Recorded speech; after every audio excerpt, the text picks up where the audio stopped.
मस्साजोगचे सरपंच कैलासवासी संतोष अण्णा देशमुख यांची 9 डिसेंबर 2024 रोजी वाल्मिक कराड आणि त्याचे साथीदार धनंजय मुंडे यांच्या सांगण्यावरून अतिशय क्रूर पद्धतीने हत्या करण्यात आली। काल सोशल मीडियावर NDTVवर त्या हत्येचे फोटो, हत्या केल्यानंतर अक्षरशः संतोष देशमुख यांच्या मृत शरीरावर लघवी करण्यापर्यंत, त्यांच्या चेहऱ्यावर लघवी करण्यापर्यंत इथपर्यंत या नशेत असणाऱ्या या जे कोणी याच्यात आरोपी होते, लघवी करताना त्यांचे काल फोटो व्हायरल झालेत, रॉडनी मारण्याचे फोटो व्हायरल झालेत।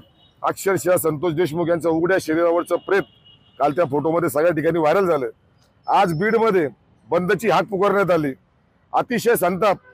कालच्या व्हिडिओ नंतर कालचे 8 व्हिडिओ, जवळजवळ 12 ते 13 फोटो असे सगळे सोशल मीडियावर व्हायरल झालेत। त्या संतापाची लाट म्हणून आज बीडमध्ये जबरदस्त मोठा मोर्चा निघालेला आहे, बंदची हाक दिलेली आहे।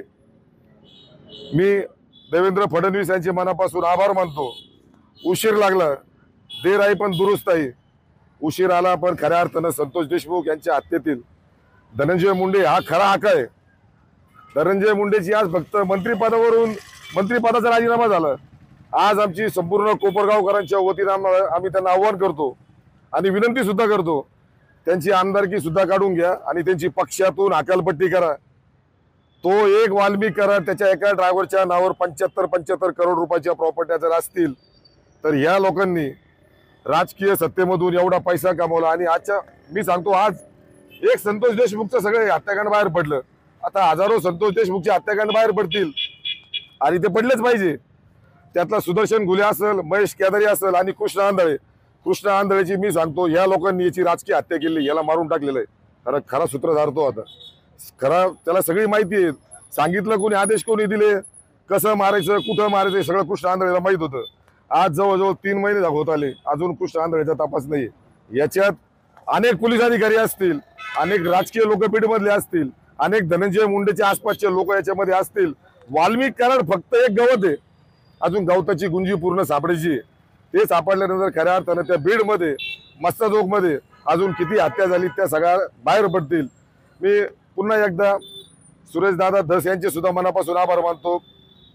आमचे जरांगे पाटील मनोज अण्णा जरांगे पाटील यांचे सुद्धा मी मनापासून आभार मानतो। यांनी गेल्या बऱ्याच दिवसापासून या प्रकरणामध्ये या हत्यारांना शिक्षा व्हावी म्हणून त्यांनी उपोषण केले, रस्त्यावर आलेत।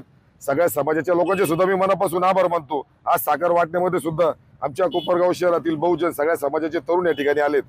आनंद नक्की झालाय, दुःख आजपर्यंत होतं, पण आता झालेल्या घटनेला काही करू शकत नाही। खऱ्या अर्थानं आज मी मनापासून संतोष अण्णा देशमुख यांना भावपूर्ण श्रद्धांजली वाहतो। जय हिंद, जय महाराष्ट्र, जय संविधान।